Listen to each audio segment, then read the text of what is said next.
এখন আমরা সমাধান করব অষ্টম শ্রেণীর গণিত বইয়ের অনুশীলনী 2.1-এর 16 নং প্রশ্নের 16 নং প্রশ্নে আছে একই হার মুনাফায় কোনো আসল 6 বছরে মুনাফা আসলে দ্বিগুণ হলে কত বছরে তা মুনাফা আসলে 3 গুণ হবে। আমাদের এখানে প্রশ্নের দুইটা অংশ আছে। একটা হচ্ছে যে একই হার মুনাফায় কোনো আসল 6 বছরে মুনাফা আসলে দ্বিগুণ হলে, এই পর্যন্ত একটা অংশ। পরবর্তীতে আছে কত বছরে তা মুনাফা আসলে 3 গুণ হবে। আমাদের এখান থেকে প্রথমে মুনাফার হার নির্ণয় করতে হবে, তারপরে আমাদের এখানে সময় নির্ণয় করতে হবে। তার জন্য আমরা এটাকে সূত্রের সাহায্যে সমাধান করব। তাহলে এখানে কি আছে আমাদের প্রথম ক্ষেত্রে মনে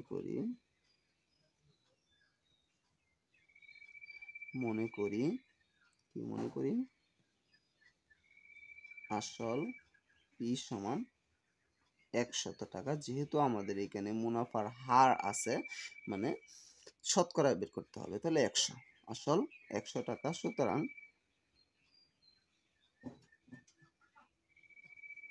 মুনাফা আসল কত বলছে এখানে আমাদের দ্বিগুণ হবে। তাহলে দ্বিগুণ হইলে আমাদের কি করতে হবে, 2 গুণন 100 সমান কত টাকা, 200 টাকা। তাহলে আমরা মুনাফা আসল কত টাকা পেলাম, 200 টাকা। এখন আমাদের এখানে আসল আমরা জানি, মুনাফা আসল জানি। আমরা যদি মুনাফা আসল এবং আসল দুইটা জানি, তাহলে এখান থেকে আমরা মুনাফা নির্ণয় করতে পারবো। কারণ মুনাফা আসল, এটাতে মুনাফাও আছে আসলও আছে। এখান থেকে যদি আমরা আসল বাদ দিই, তাহলে আমাদের থাকবে মুনাফা। সুতরাং আমরা এখান থেকে মুনাফা নির্ণয় করব। মুনাফা কি, আয়। মুনাফা আয় সমান কি আছে, 200 বিয়োগ 100 সমান কত, 100 টাকা। এটা হচ্ছে আমাদের কি, এটা হচ্ছে আমাদের মুনাফা, এটা হচ্ছে আসল, এটা মুনাফা আসল। আর সময় আমাদের এখানে কত দেওয়া আছে, 6 বছর। সময় সমান কত বছর, 6 বছর। তাহলে এখন আমরা এখান থেকে কি নির্ণয় করব, মুনাফার হার। সুতরাং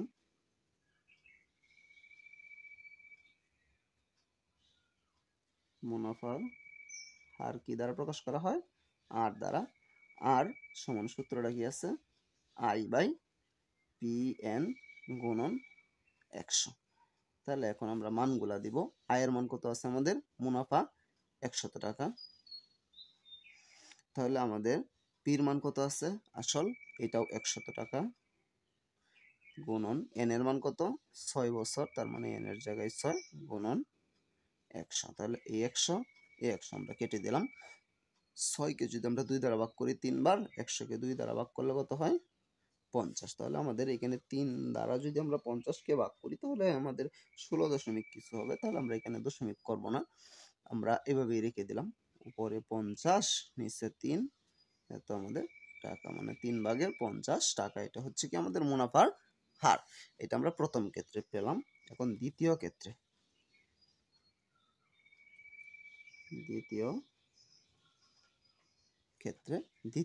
আমাদের কি আছে, দ্বিতীয় ক্ষেত্রে আসল আবার আগেরটাই আছে। আসল পি সমান কত, 100 টাকা। তারপর আমাদের এখানে ডাকে উল্লেখ আছে যে মুনাফা আসল কত হবে, 3 গুণ হবে। তাহলে আমরা মুনাফা আসল 3 গুণ বের করব। সুতরাং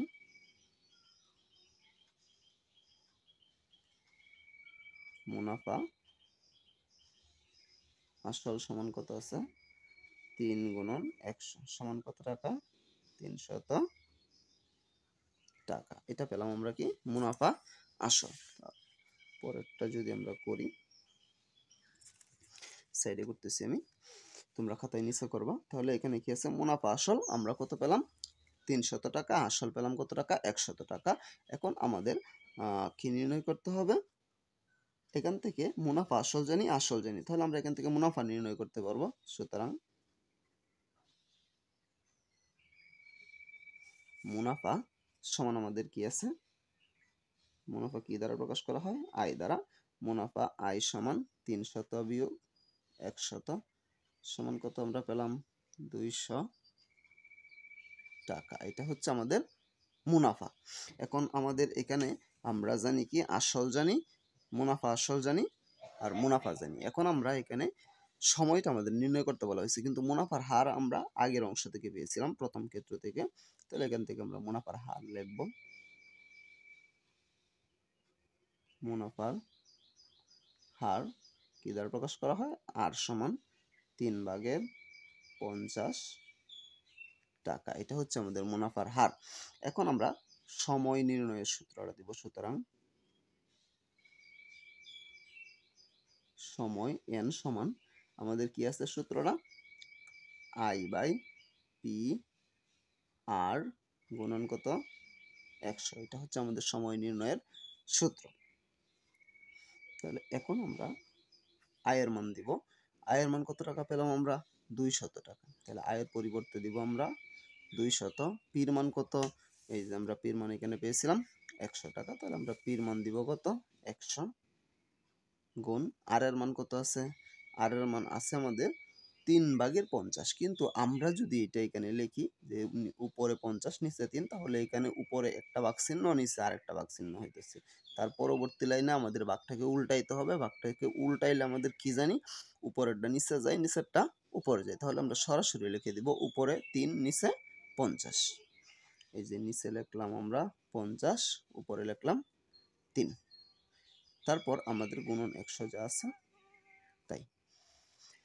এখন আমরা যদি এই 100 কেটে দিই, থাকতেছে কত আমাদের? 50। 50 দ্বারা যদি আমরা 200-কে ভাগ করি, তো কতবার যায়? 4 বার। 4 আর 3 গুণ দিলে কত হয়? 3 × 4 = 12 বছর।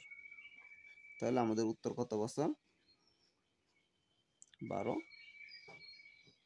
বছর। তাহলে আমাদের এখানে প্রশ্নটা কি ছিল? আমাদের প্রশ্ন ছিল যে একই হার মুনাফায় কোনো আসল 6 বছরে মুনাফা আসলে দ্বিগুণ হলে কত বছরে মুনাফা আসলে 3 গুণ হবে? তাহলে আমরা উত্তর কত পেলাম? 12 বছরে মুনাফা আসলে কত হবে? 3 গুণ হবে। আমি আশা করি আমি বুঝাতে পেরেছি। তারপরেও যদি কারো কোনো সমস্যা থাকে অবশ্যই আমাকে কমেন্টে জানাতে পারো, আমি সমাধান করার চেষ্টা করব ইনশাআল্লাহ। পরবর্তী কোনো ভিডিও নিয়ে অবশ্যই তোমাদের সামনে আসবো। সে পর্যন্ত সকলেই ভালো থাকবা। আল্লাহ হাফেজ।